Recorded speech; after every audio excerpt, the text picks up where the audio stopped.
আসসালামু আলাইকুম এভরিওয়ান। আজকে একটা কাস্টমারের প্রায় 5 থেকে 10 হাজার টাকা খরচা হতো, সেই খরচা থেকে বেঁচে গেল। তো তোমাদের এসিতে যদি এরকম কোনো সমস্যা হয় তাহলে অবশ্যই তাড়াতাড়ি কোনো টেকনিশিয়ানকে জানাবে, তাহলে তোমরাও কিন্তু 5 থেকে 10 হাজার টাকা বেঁচে যাবে। আর তোমাদের বাড়িতে যদি এসি লাগানো থাকে বা এসি লাগাতে চাও তাহলে অবশ্যই তোমাদের বলবো আমার এই ভিডিওটা পুরোপুরি দেখো। আর এই কাস্টমারের কেন 5 থেকে 10 হাজার টাকা খরচা হতো এসির জন্য সেটাও তোমাদের পুরো ভিডিওতে দেখাবো এবং বোঝাবো, যাতে তোমাদের এই প্রবলেমটা না আসে। সম্পূর্ণ তোমাদের বুঝিয়ে বলবো এবং দেখাবো।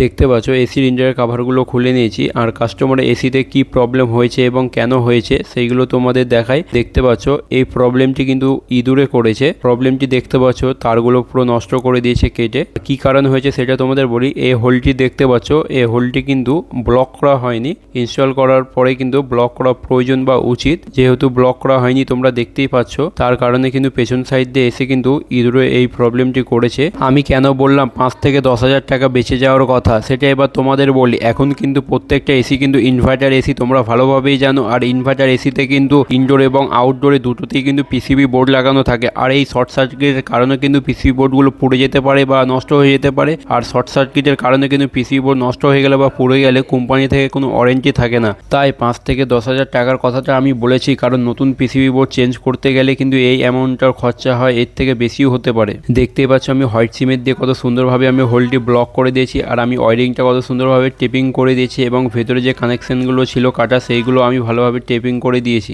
এই কাজগুলো কমপ্লিট করার পরে আমি এসিটা সার্ভিস করে নিয়েছি। তোমরা দেখতে পাচ্ছ কত সুন্দরভাবে সার্ভিস করেছি। দেখতে পাচ্ছ ইঞ্জিনের কাভারগুলো আমি সার্ভিস করে নিয়েছি, আর কত সুন্দরভাবে সার্ভিস করেছি তোমরা দেখেই বুঝতে পারছো। এরপর আমরা ইঞ্জিনের কাভারগুলো ফিটিংস করে নেব। কাভারগুলো ফিটিংস করার পরে আমি আউটডোরটা সার্ভিস করার জন্য চলে আসি, আর দেখতে পাচ্ছ আউটডোরটা কত সুন্দরভাবে সার্ভিস করে নিয়েছি। তোমরা দেখতে পেলে সার্ভিসের কাজ কমপ্লিট হয়ে গেছে। এখন এসিটা আমরা অন করে চেক করব। তো রিমোটের ব্যাটারি দুটো নষ্ট হয়ে গেছিলো বা ডেড হয়ে গেছে, তাই আমরা চেঞ্জ করে নিলাম। তোমরা দেখতে পাচ্ছ নতুন দুটো ব্যাটারি আমি লাগালাম। এবার এসিটা অন করে চেক করে নেব।